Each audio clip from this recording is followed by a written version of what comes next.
திருபுவனையில் பொதுப்பணித்துறையின் சார்பில் சாலைகளை மேம்படுத்தும் பணியினை தொகுதி சட்டமன்ற உறுப்பினர் அங்காளன் பூமி பூஜை செய்து துவக்கி வைத்தார். திருபுவனையில் பொதுப்பணித்துறையின் சார்பில் 1.66 கோடியே 83,000 ரூபாய் செலவில் சாலைகளை மேம்படுத்தும் பணியை தொகுதியின் சட்டமன்ற உறுப்பினர் அங்காளன் பூமி பூஜை செய்து தொடங்கி வைத்தார்.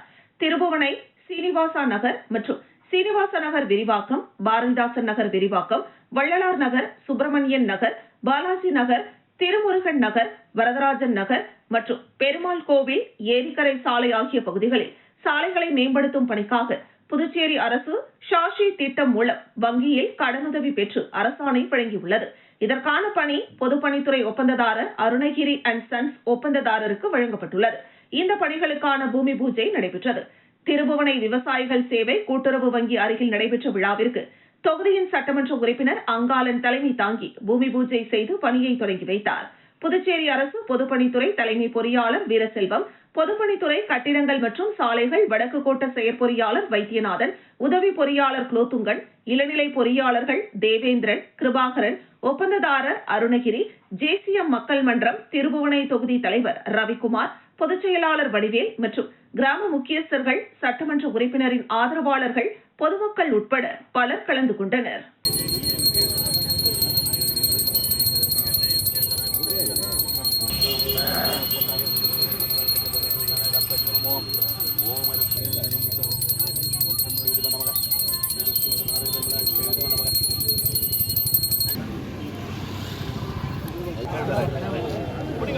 அப்படியே நில்லுங்க ஐயா,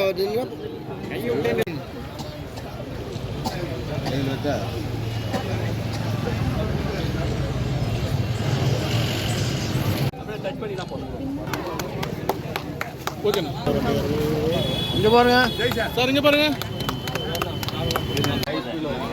இல்லம்மா, இங்க பாருங்க, நேரா பாருங்க, நேரா பாருங்க, நேரா பாருங்க. வில்லியனூரில் ரூபாய் 7.40 கோடி மதிப்பீட்டில் கஸ்தூரிபாய் காந்தி திருமண மண்டபம் கட்டுமான பணியை முதல்வர் ரங்கசுவாமி அடிக்கல் நாட்டினார். புதுச்சேரி மாநிலம் வில்லியனூர் சட்டமன்ற தொகுதி வில்லியனூரில் வசிக்கும் ஏழை எளிய மக்கள் பயன்பெற்று வந்த கஸ்தூரிபாய் காந்தி திருமண மண்டபம் சிதலமடைந்து மக்கள் பயன்பாட்டிற்கு உதவாத நிலையில் இருந்ததை இடித்துவிட்டு ஏழை எளிய மக்கள் பயன்பெறும் வகையில் எதிர்க்கட்சித் தலைவரின் தொடர் முயற்சியின் காரணமாக 7.40 கோடி ரூபாய் நிதி ஒதுக்கீடு செய்யப்பட்டு குளிரூட்டப்பட்ட புதிய திருமண மண்டபம் கட்டுமான பணி பொதுப்பணித்துறை கட்டிடங்கள் மற்றும் சாலைகள் வடக்கு பிரிவு மூலம் மேற்கொள்ளப்பட உள்ளது. அதற்கான அடிக்கல் நாட்டு விழா நடைபெற்றது.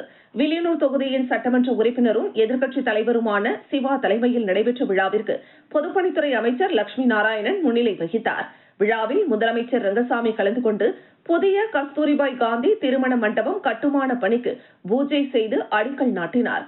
பின்னர் செய்தியாளர்களிடம் பேசிய முதலமைச்சர் ரங்கசாமி, புதுச்சேரியில் மஞ்சள் அட்டை வைத்துள்ள குடும்ப தலைவிக்கு 1000 ரூபாய் உதவித்தொகை விரைவில் வழங்கப்படும். அதேபோன்று முதியோர் உதவித்தொகை கோரி விண்ணப்பித்து நிலுவையில் உள்ள விண்ணப்பங்கள் பரிசீலிக்கப்பட்டு உதவித்தொகை வழங்கப்படும் என்றும் அதற்கான கோப்பு அனுப்பப்பட்டுள்ளதாகவும் தெரிவித்தார்.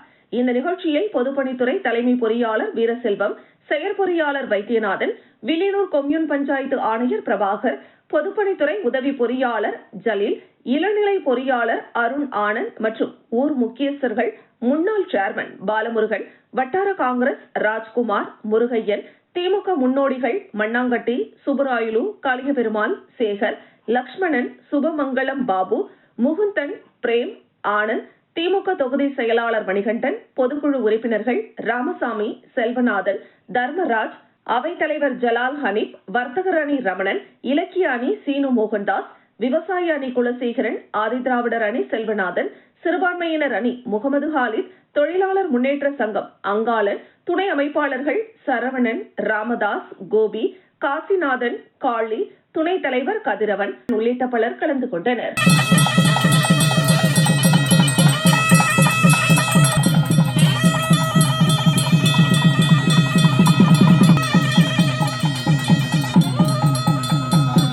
ஒரு படம் மட்டும் வைங்க. Okay okay.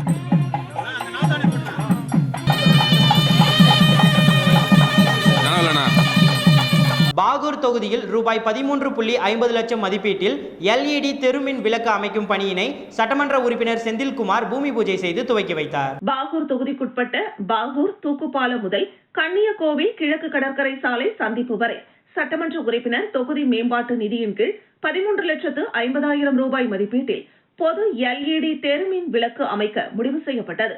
இதற்கான பூஜை நடைபெற்றது. இதில் பாகூர் சட்டமன்ற உறுப்பினர் செந்தில்குமார் கலந்து கொண்டு தெருமின் விளக்கு அமைக்கும் பணியை பூஜை செய்து தொடங்கி வைத்தார். இந்த நிகழ்ச்சிக்கு மின்துறை உதவி பொறியாளர் அன்பழகன், இளநிலை பொறியாளர் திருமுருகன், திமுக பிரமுகர்கள் மற்றும் ஊர் முக்கியஸ்தர்கள், பெண்கள் மற்றும் இளைஞர்கள் பலர் கலந்து கொண்டனர்.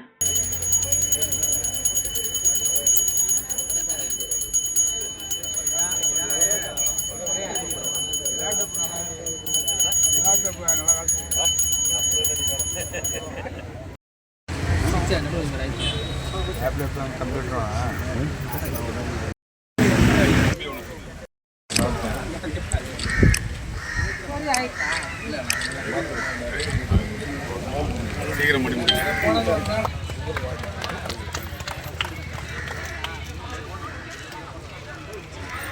அம்பேத்கர் சிலை திறப்பில் சட்டமன்ற உறுப்பினர் பெயர் இல்லாததால் சட்டமன்ற உறுப்பினர்களுக்கிடையே வாக்குவாதம் ஏற்படும் வீடியோ சமூக வலைதளத்தில் வைரலாகி வருகிறது.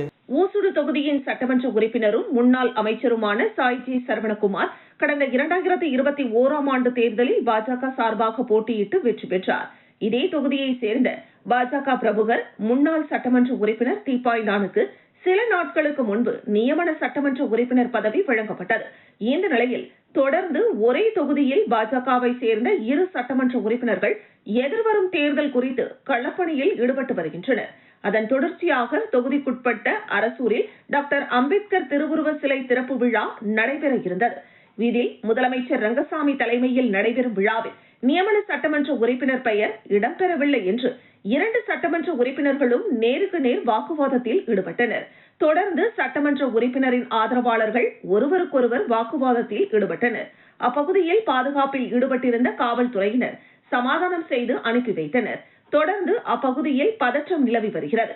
மேலும் இந்த வீடியோ சமூக வலைதளத்தில் வைரலாகி வருகிறது.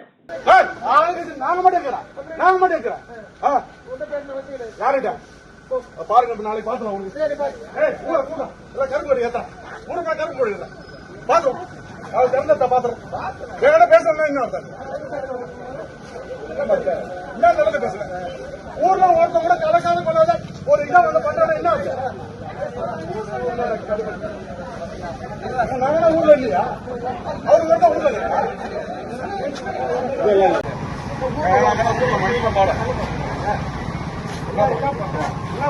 இதுக்காக நாங்க எவ்வளவு கஷ்டம் செலவிட்ட என்ன பண்ண இப்ப கிடையாது. செலவுக்கு எவ்வளவு கஷ்டப்பட்டோம். முதன்முறையாக மிஸ் கிராண்ட் புதுச்சேரி 2026 என்ற பட்டம் பெற்று புதுச்சேரிக்கு பெருமை சேர்த்த புதுச்சேரியை சேர்ந்த சமரிதா சுகுமார் முதலமைச்சரை சந்தித்து வாழ்த்துக்களை பெற்றார். சமீபத்தில் கேரளாவில் நடைபெற்ற தேசிய அளவிலான போட்டியில் முதன்முறையாக மிஸ் கிராண்ட் புதுச்சேரி பட்டம் பெற்று புதுச்சேரிக்கு பெருமை சேர்த்த புதுச்சேரியை சேர்ந்த சமரிதா சுகுமார் முதலமைச்சரை சந்தித்து ஆசி பெற்றார். அப்போது அவரது தந்தை சுகுமாரும் உடனிருந்தார். தொடர்ந்து முதலமைச்சரிடம் பேசிய மிஸ் கிராண்ட் புதுச்சேரி பட்டம் பெற்று புதுச்சேரிக்கு பெருமை சேர்த்த புதுச்சேரியை சேர்ந்த சமரிதா சுகுமார் புதுச்சேரி அரசின் விளம்பர தூதுவராக தன்னை நியமித்தால் புதுச்சேரியின் சுற்றுலா வளர்ச்சிக்கு பாடுபடுவேன் என்று கோரிக்கை வைத்தார். அதற்கு பதிலளித்த முதலமைச்சர் இதுகுறித்து பரிசீலிப்பதாக தெரிவித்தார்.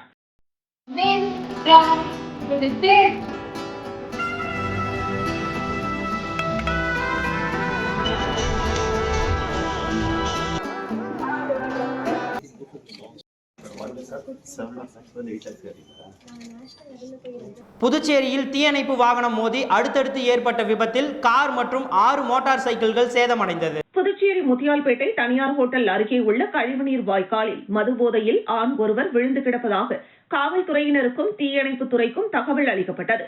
இதன் அடிப்படையில் தீயணைப்பு வாகனத்தில் வீரர்கள் அப்பகுதிக்கு விரைந்தனர். SV பட்டேல் சாலையில் தீயணைப்பு வாகனம் வேகமாக சென்று கொண்டிருந்த போது அரசு துறைக்கு ஒப்பந்தம் அடிப்படையில் இயக்கப்பட்டு வரும் கார் ஒன்று தீயணைப்பு வாகனத்திற்கு வழிவிடுவதற்காக சாலையோரம் ஒதுங்கியது. எதிர்பாராத விதமாக தீயணைப்பு வாகனம் காரின் மீது மோதியது. இதில் ஓட்டுநரின் கட்டுப்பாட்டை இழந்த கார் தாறுமாறாக நின்று கொண்டிருந்த இருசக்கர வாகனங்கள் மற்றும் சைக்கிள் மீது அடுத்தடுத்து மோதி நடைபாதை மீது ஏறி நின்றது. இந்த விபத்தில் கார், 6 இருசக்கர வாகனங்கள் மற்றும் ஒரு சைக்கிள் சேதமடைந்தன. இந்த தொடர் விபத்தில் பெண் ஒருவருக்கு கையில் காயம் ஏற்பட்டது. உடனடியாக அவர் புதுவை மருத்துவமனைக்கு சிகிச்சைக்காக அழைத்து செல்லப்பட்டார்.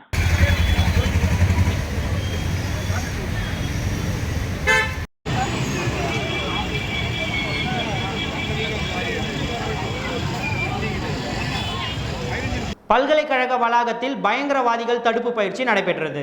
புதுச்சேரி மாவட்ட ஆட்சியர் அலுவலகத்தில் சென்னை தேசிய பாதுகாப்பு படை, இந்திய விமானப்படை, புதுச்சேரி யூனியன் பிரதேசம் மற்றும் விழுப்புரம் மாவட்டம் காவல்துறையினர் இணைந்து புதுச்சேரி மற்றும் ஆரோவில் பகுதிகளில் பயங்கரவாத தடுப்பு பயிற்சி நடத்தப்பட்டது.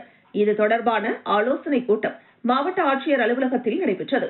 இதில் பயங்கரவாதிகள் நுழைந்தால் எவ்வாறு அதிரடியாக செயல்படுவது குறித்த தடுப்பு பயிற்சி புதுச்சேரி மற்றும் ஆரோவில் பகுதிகளில் பல்கலைக்கழகம், தலைமை செயலகம், காவல்துறை தலைமையகம், புதுச்சேரி கடற்கரை சாலை, நகராட்சி கட்டிடம், ஆரோவில் ஆகிய பகுதிகளில் நடைபெற்றது. இதில் பயங்கரவாதிகள் நுழைந்தால் எவ்வாறு அதிரடியாக செயல்படுவது குறித்த தடுப்பு பயிற்சியில் 120க்கும் மேற்பட்ட கமாண்டோக்கள் ஈடுபட்டனர். ஹெலிகாப்டரில் வந்து மீட்பு பணியில் ஈடுபடுவது, வெடிகுண்டுகளை செயலிழக்க வைப்பது குறித்து பயிற்சி அளிக்கப்பட்டது.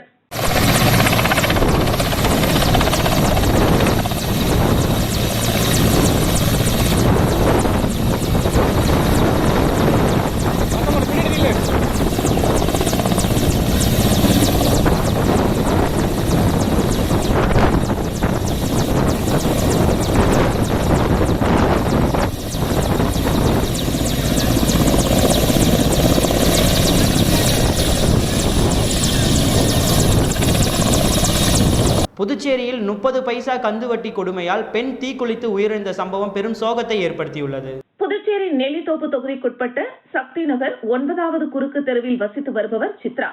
இவர் வீட்டு வேலை செய்து வருகிறார். தனது குடும்ப சூழ்நிலை காரணமாக அதே பகுதியை சேர்ந்த கிறிஸ்டினா என்கிற கிச்சனா என்பவரிடம் 80,000 ரூபாய் வட்டிக்கு வாங்கியுள்ளார். இதற்கு வட்டியாக சுமார் 3 லட்சம் ரூபாய் வரை கட்டியதாக தெரிவித்துள்ளனர். இந்த நிலையில் கடந்த 2 மாதமாக வட்டி கொடுக்காமல் இருந்து வந்திருக்கிறார். இதன் காரணமாக வட்டியை கேட்டு வீட்டிற்கு சென்ற கிச்சனா தகாத வார்த்தைகளாலும் அடித்ததாகவும் கூறப்படுகிறது. இதில் மனமுடைந்த சித்ரா கடந்த 7ஆம் தேதி மண்ணெண்ணெய் ஊற்றி தனது உடலில் தீ வைத்துக் கொண்டுள்ளார். இதில் படுகாயமடைந்த அவர் அரசு பொது மருத்துவமனையில் சிகிச்சை பெற்று வந்தார். இந்த நிலையில் சிகிச்சை பலனின்றி உயிரிழந்தார். இது தொடர்பாக உருளையன்பேட்டை காவல் நிலையத்தில் புகார் கொடுக்கப்பட்டுள்ளது. அந்த புகாரில் 68 வயதான சித்ரா கத்துவட்டிக்காரரால் உளவியல் ரீதியாக சித்திரவதை செய்யப்பட்டு கொலை மிரட்டலுக்கு ஆளாகி மன உளைச்சல் ஏற்படுத்தி தற்கொலை செய்ய தூண்டி கொலை செய்தவர்கள் மீது சட்டப்படி நடவடிக்கை எடுக்க கோரி புகார் மனு கொடுக்கப்பட்டுள்ளது. புதுச்சேரியில் கந்துவட்டி கொடுமையால் பெண் உயிரிழந்த சம்பவம் பெரும் பரபரப்பை ஏற்படுத்தியுள்ளது.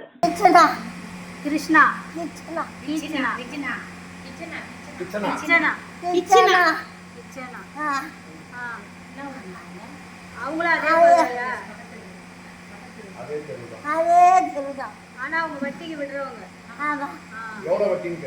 30 வட்டிக்கு வாங்கி அதிகமா கொடுத்துருக்காங்க. 2 லட்ச ரூபா வட்டி ஏன் கொடுக்க முடியும்? அதனால 1 வருஷம் எடுத்துட்டேன். அந்த 1 வருஷத்துக்கு 3 லட்ச ரூபா வட்டி. 3 லட்ச ரூபா இந்த காசு வைக்கிறோம். வைக்கிறேன்னா 1 நாள் வச்சுக்குவேன். இல்லை உன் போண்டா 6 லட்சத்துக்கு அவன் போண்டா மாறாட்டு உள்ள பற்றி அது 7 லட்சம் சகாசு.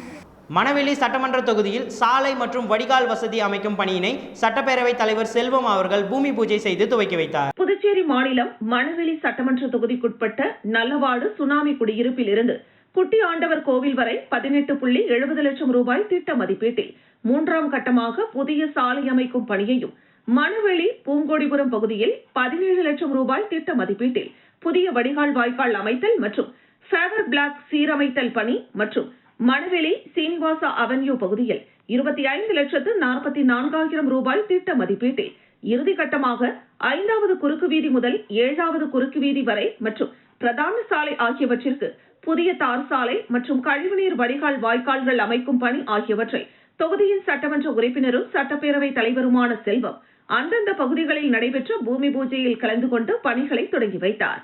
இந்த நிகழ்ச்சிகளில் அரியங்குப்பம் கொம்யூன் பஞ்சாயத்து ஆணையர் விநாயகமூர்த்தி, உதவி பொறியாளர் நாகராஜ், இளநிலை பொறியாளர்கள் சரஸ்வதி, சுரேஷ் மற்றும் மணவெளி தொகுதியை சார்ந்த அந்தந்த பகுதிக்குட்பட்ட பாஜக நிர்வாகிகள், அந்தந்த பகுதி முக்கிய பிரமுகர்கள், பொதுமக்கள் கலந்து கொண்டனர்.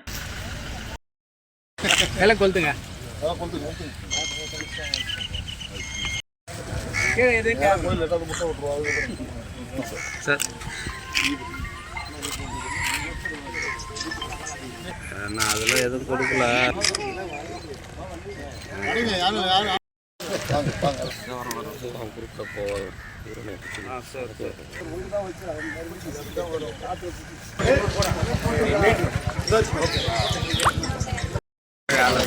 யாரு நான் இவ்வளவு நேரம் நீ ஓடி கேமரா சார் இங்க பாருங்க சார்.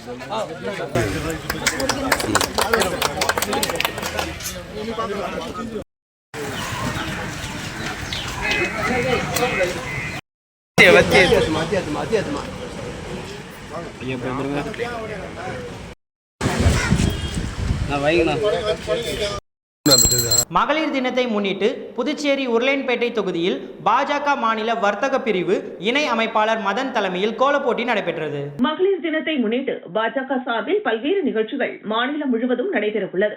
அதன்படி பாஜக வர்த்தக பிரிவு இணை அமைப்பாளர் மதன் தலைமையில் உருளையன்பேட்டை தொகுதிக்குட்பட்ட கோவிந்த சாலை, ராஜா நகர், முத்தமிழ் நகர், குபேர் நகர், நேரு நகர், அதேபோல் வாஞ்சிநாதன் வீதி உள்ளிட்ட தொகுதி முழுவதும் பல்வேறு இடங்களில் கோலப்போட்டிகள் நடைபெற்றது.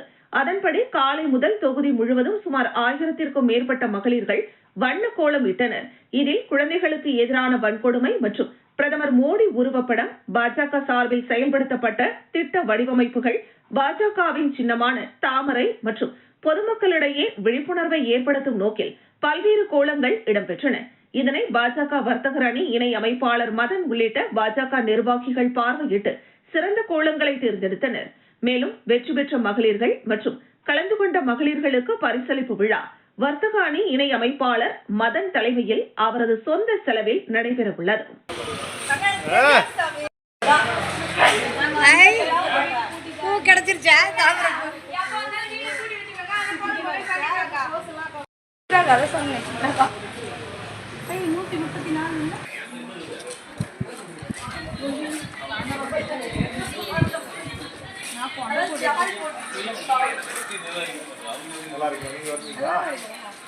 வாங்க இப்படி வாங்க. உருளையன்பேட்டை தொகுதியில் பாஜக சார்பில் எனது தலைமையில் கோலப்போட்டி நடைபெறுகிறது.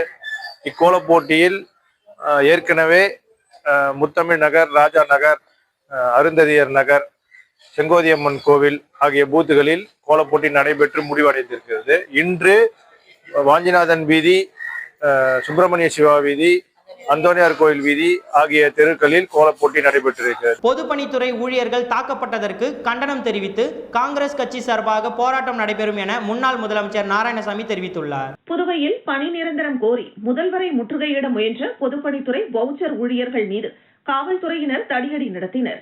இதில் காயமடைந்து அரசு பொது மருத்துவமனையில் சிகிச்சை பெற்று வரும் ஊழியர்களை முன்னாள் முதலமைச்சர் நாராயணசாமி, காங்கிரஸ் சட்டமன்ற கட்சி தலைவர் வைத்தியநாதன், முன்னாள் சட்டமன்ற உறுப்பினர் அனந்தராமன் ஆகியோர் சந்தித்து ஆறுதல் கூறினர். பின்னர் முன்னாள் முதலமைச்சர் நாராயணசாமி செய்தியாளர்களிடம் கூறுகையில், பொதுப்பணித்துறையின் வவுச்சர் ஊழியர்களுக்கு ஏற்கனவே குறைந்த ஊதியம் கொடுக்கப்பட்டது. அதனை உயர்த்தி தற்பொழுது 18,000 ரூபாயாக கொடுக்கப்படுகிறது. காங்கிரஸ் ஆட்சியில் குறைந்தபட்சமாக இருந்த 3,500 உயர்த்தி 9,000 ரூபாயாக வழங்கினோம். இப்போது விலைவாசி உயர்வு காரணமாக 18,000 ரூபாயாக கொடுக்கப்படுகிறது. இந்த வவுச்சர் ஊழியர்கள் பல ஆண்டுகளாக வேலை செய்பவர்கள். இவர்களை பணி நிரந்தரம் செய்ய முடியாத காரணத்தால் ஊதியத்தை 27,000 ரூபாயாக உயர்த்த வேண்டும் என வலியுறுத்தி முதலமைச்சர் ரங்கசாமி பொதுப்பணித்துறை அமைச்சரை சந்தித்து கோரிக்கை வைத்துள்ளனர். பல கட்ட போராட்டங்களையும் நடத்தியுள்ளனர். ஆனால் முதல்வரோ பொதுப்பணித்துறை அமைச்சரோ கோரிக்கையை செவி கொடுத்து கேட்கவில்லை. ஊழியர்களின் கோரிக்கை நியாயமானது. இந்த ஊதியத்தை வைத்துக் கொண்டு குடும்பத்தை எப்படி நடத்த முடியும் என்று இந்த கோரிக்கை வைத்துள்ளனர். இது நியாயமான கோரிக்கை. இதனை தீர்த்து வைக்க வேண்டியது அரசின் கடமை. ஆனால் முதல்வர் ஊழியர்களை உதாசீனப்படுத்தியதோடு இப்போது ஒரு அராஜகமான செயல் நடந்துள்ளது. சிங்காரவேலர் சிலைக்கு சென்ற முதல்வரை சந்தித்து கோரிக்கை வைக்க ஊழியர்கள் அமைதியான முறையில் சென்றனர். ஆனால் காவல்துறையை ஏவிவிட்டு காவல்துறையினர் ஊழியர்களை காட்டுமிராண்டித்தனமாக அடித்துள்ளனர். இதில் ஏனாமை சேர்ந்த சுப்புராஜ் என்பவர் உயிருக்கு போராடி கொண்டிருக்கிறார். பண்டசோழ நல்லூரை சேர்ந்த ஒரு பெண் ஊழியரும் உயிருக்கு போராடி கொண்டிருக்கிறார். மொத்தமாக 14 ஊழியர்கள் அடிபட்டு இந்திரா காந்தி அரசு பொது மருத்துவமனையில் சிகிச்சைக்காக அனுமதிக்கப்பட்டுள்ளனர். இது ஆட்சியாளர்களின் அராஜகத்தின் உச்சகட்டம். ஊழியர்கள் தங்களது கோரிக்கையை வலியுறுத்தும் போது அவர்களை அதிகாரிகள், சம்பந்தப்பட்ட அமைச்சர் மற்றும் முதல்வர் அழைத்து பேசி தீர்வு காண வேண்டும். போராட்டம் நடத்துவது தொழிலாளர்களின் உரிமை. இதற்கு செவிசாய்த்து ஆட்சியாளர்கள் நடவடிக்கை எடுத்திருக்க வேண்டும். இதனை செய்ய ஆட்சியாளர்கள் தவறிவிட்டனர். ஆனால் அதிகார துஷ்பிரயோகம் செய்து காவல்துறையை ஏவிவிட்டு தொழிலாளர்களை அடித்து துன்புறுத்தியதற்காக ஆட்சியாளர்கள் மக்கள் மத்தியில் பதில் சொல்லியாக வேண்டும். இதுபோன்ற அராஜக ஆட்சி புதுச்சேரியில் இருந்தது இல்லை. காங்கிரஸ் ஆட்சியில் தொழிலாளர்களை அழைத்து பேசி அவர்களது பிரச்சனையை தீர்த்து வைத்துள்ளோம். இதுபோன்ற போராட்டங்கள் எங்கள் ஆட்சியில் நடந்தது இல்லை. பொதுப்பணித்துறை வவுச்சர் ஊழியர்கள், கொரோனா காலத்தில் பணியில் சேர்ந்த செவிலியர்கள், ஆசிரியர்கள், NRHM ஊழியர்கள், ஆஷா பணியாளர்கள், மின்துறை ஊழியர்கள் என தினமும் போராட்டம் நடத்துகிறார்கள். இதை யாரும் கேட்டு நிவர்த்தி செய்ய நடவடிக்கை எடுக்கவில்லை. ஆசிரியர்கள் பணி நிரந்தரம் செய்ய வேண்டும் என்று அமைதியான முறையில் ஊர்வலம் செல்கிறார்கள். காவல்துறையின் மெத்தனத்தால் ஒரு ஆசிரியையின் காலில் வாகனம் ஏறி மருத்துவமனையில் அனுமதிக்கப்பட்டுள்ளார். NHM ஊழியர்கள் கைது செய்யப்பட்டு குடோனில் வைக்கப்பட்டுள்ளனர். பொதுப்பணித்துறை வவுச்சர் ஊழியர்களின் தலைவரை எங்கே வைத்துள்ளார்கள் என்று தெரியவில்லை. இப்படி ஒரு அராஜக ஆட்சி, மக்கள் விரோத ஆட்சியை NR காங்கிரஸ், பாஜக கூட்டணி அரங்கேற்றி வருகிறது. இவர்களை வீட்டிற்கு அனுப்ப மக்கள் தயாராகி வருகிறார்கள். நாங்கள் ஆட்சிக்கு வந்தால் பாலாரும் தேனாரும் ஓடும் என்றார்கள். தொழிலாளர் பிரச்சனையை தீர்த்து வைப்போம், விவசாயிகள், வியாபாரிகளுக்கு சலுகை கொடுப்போம் என்றார்கள். தொழிற்சாலையை கொண்டு வருவோம் என்றார்கள். சட்டம் ஒழுங்கை கட்டுக்குள் வைத்திருப்போம், கல்வி தரத்தை உயர்த்துவோம் என்றார்கள். ஆனால் இந்த ஆட்சியில் கொள்ளை அடிப்பதை தவிர வேறு எதுவும் நடக்கவில்லை. இந்த சம்பவத்தை கண்டித்து காங்கிரஸ் சார்பில் மாநில தலைவர் வைத்தியலிங்கம் தலைமையில் போராட்டம் நடத்த உள்ளோம். காங்கிரஸ் சட்டமன்ற கட்சி தலைவர் வைத்தியநாதன் சட்டமன்றத்தில் இந்த பிரச்சனையை முன்வைத்து அரசு உரிய பதில் சொல்ல வேண்டும் என்று பேசுவார் என்று முன்னாள் முதலமைச்சர் நாராயணசாமி கூறினார். That we cannot see, sir, but we will take every scan, then only we can see.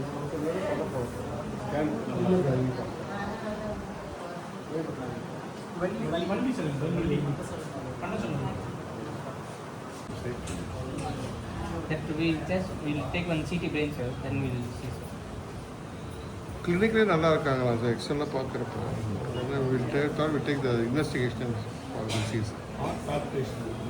இது வந்து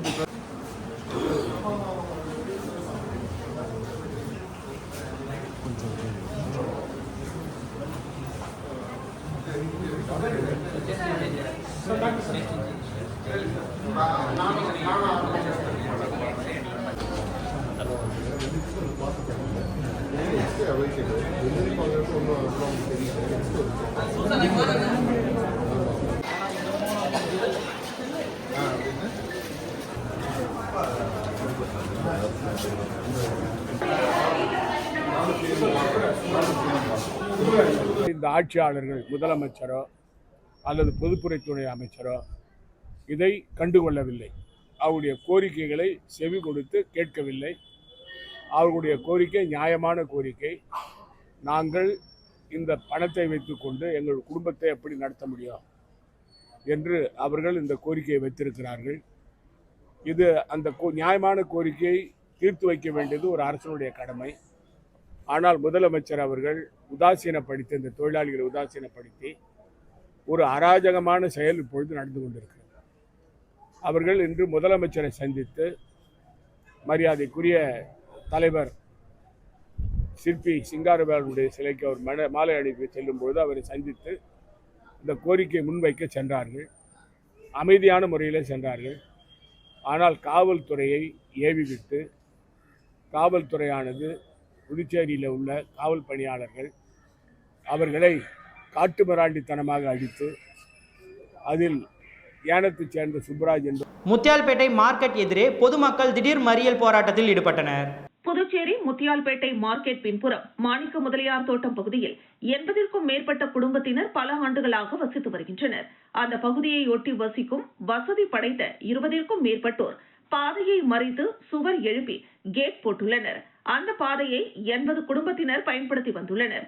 ஆனால் இரவில் அந்த கேட்டை பூட்டி விடுவதாக தெரிகிறது.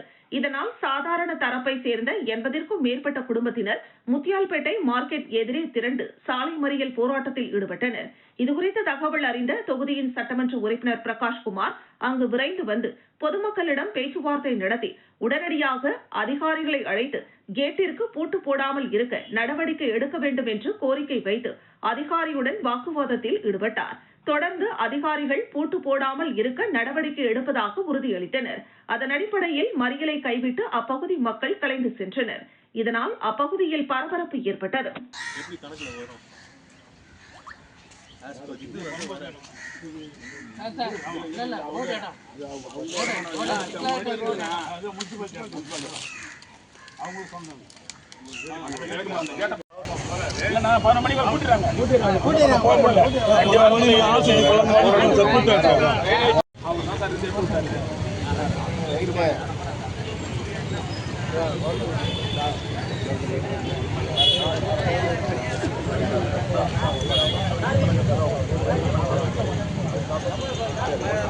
நல்ல